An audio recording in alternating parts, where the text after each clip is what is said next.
সম্মানিত দর্শক শ্রোতা, পরম সৃষ্টিকর্তা যিনি অসীম দয়ালু, শুরু করছে তার নামে। আজকে 23শে সেপ্টেম্বর। সারা বাংলাদেশ থেকে কেমন জানি একটা ঘ্রাণ পাওয়া যাচ্ছে এবং সে ঘ্রাণের সুগন্ধিটা আপামর জনগণরা অনুভব করছে। সারা বাংলাদেশের 5ই আগস্ট থেকে আজকে 23শে সেপ্টেম্বর পর্যন্ত যতগুলো হত্যাকাণ্ড হয়েছে, সকল হত্যাকাণ্ডের সাময়িক প্রতিবাদ স্বরূপ আন্দোলন হবে। সেই আন্দোলনে এর ডাক দিয়েছে বাংলাদেশ ছাত্রলীগ সহ আপামর জনগণ। সেখানে ডক্টর ইউনূস বিদেশ সে চলে যাচ্ছেন।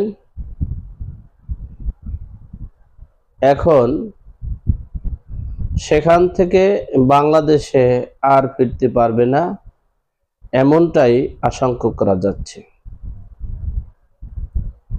কারণ হলো, আওয়ামী লীগের 15 বছরের শক্তি, আওয়ামী লীগের 15 বছরের সাধনা এবং শক্তি সব কিছু প্রয়োগ করবে আগামীকালকে থেকে, এবং সেই সুবিধায় বা সেই সুযোগে প্রধানমন্ত্রী বাংলাদেশে ঢুকতে পারেন এবং রাষ্ট্রপতির এক আদেশে তিনি গণভবনে বসে দেশ পরিচালনা করার আশঙ্কা করা যাচ্ছে।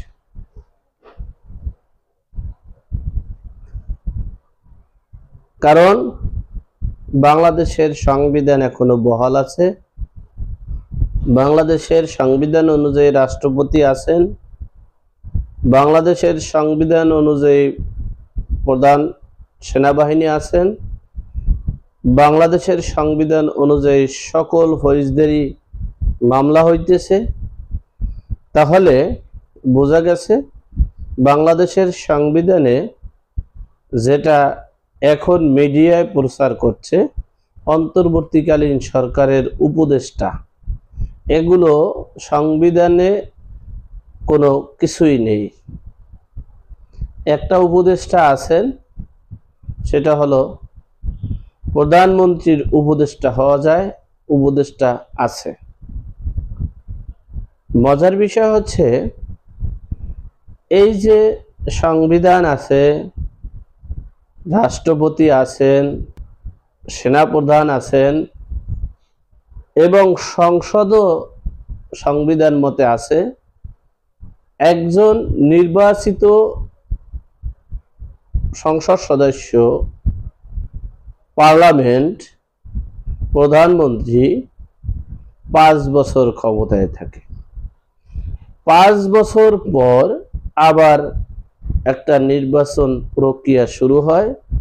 সেই নির্বাচনে আবার জনগণের প্রত্যক্ষ ভোটে যিনি নির্বাচিত হন, তিনি প্রধানমন্ত্রী হবেন এবং তিনি দেশ পরিচালনা করবেন।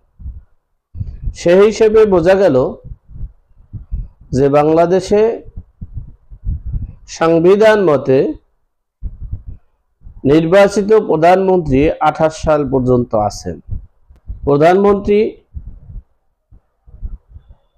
5 তারিখ চলে গেছে, ইচ্ছা করলে সে 7 তারিখ বা 10 তারিখ আসতে পারত, এবং সে চলে কেন গেছে সেটার বিস্তারিত আজকে 23শে সেপ্টেম্বরের মধ্যেই পেয়েছেন।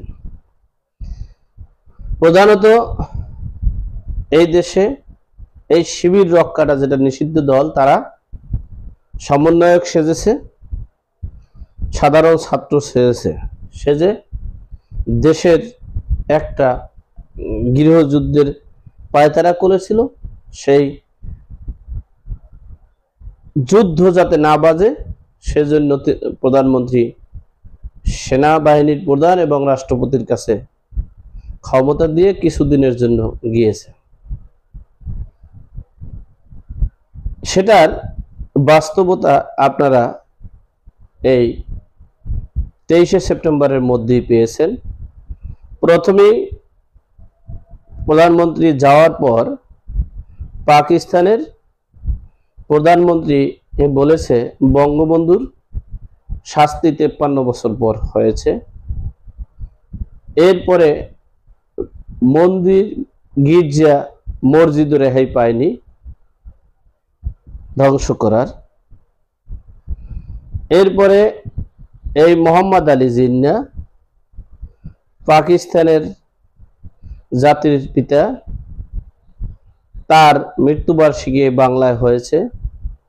এই বাংলায় পীর আউলিয়ার দেশ বাংলাদেশ, আমরা সকলে পীর আউলিয়ার উত্তরসূরি, সকল মাজারগুলো ভেঙে চুরমার করেছে। প্রধানমন্ত্রী অনেকদিন বাংলাদেশের বাইরে থাকার একমাত্র কারণ সাধারণ জনগণ বুঝুক যে কারা, কোন জনপ্রতিনিধি এবং কোন রাজনৈতিক দলটা এই বাংলাদেশ রক্ষার জন্য কাজ করছে, স্বাধীনতার পক্ষ শক্তির জন্য কাজ করছে, মুক্তিযোদ্ধার চেতনায় বিশ্বাসী। এই শিবির এবং ইসলামের ব্যবহার করে যে দেশে অরাজকতা সৃষ্টি করেছে, তারা মুক্তিযোদ্ধাদেরকেও রেহাই দেয়নি। তাহলে এরা এখন সাধারণ ছাত্রছাত্রী না, এরা সমন্বয়কারী না। এখন বাংলাদেশের সার্বভৌমত্ব এবং বাংলাদেশকে রক্ষা করার জন্য বাংলাদেশের চেতনায় বিশ্বাসী, বাংলা ভাষার চেতনায় বিশ্বাসী 95% লোক বুঝে গেছে এবং তারা এখন বলতেছে যে এরা বাংলাদেশকে আবার পূর্ব পাকিস্তান করতে চায়। এজন্যই তারা এখন 24 তারিখ থেকে সারা বাংলাদেশে এই পাকিস্তানি দোসর অর্থাৎ স্বাধীনতার বিরোধিতা, বাংলাদেশের বিরোধিতা, এই অলিয়াউলিয়ার মাজারের বিরোধিতা, এই হিন্দু সম্প্রদায়ের বিরোধিতায় যারা করেছে তারা দেশের মানুষ না, এই দেশে তাদের বসবাস করার অধিকার নাই। তাদের বিরুদ্ধে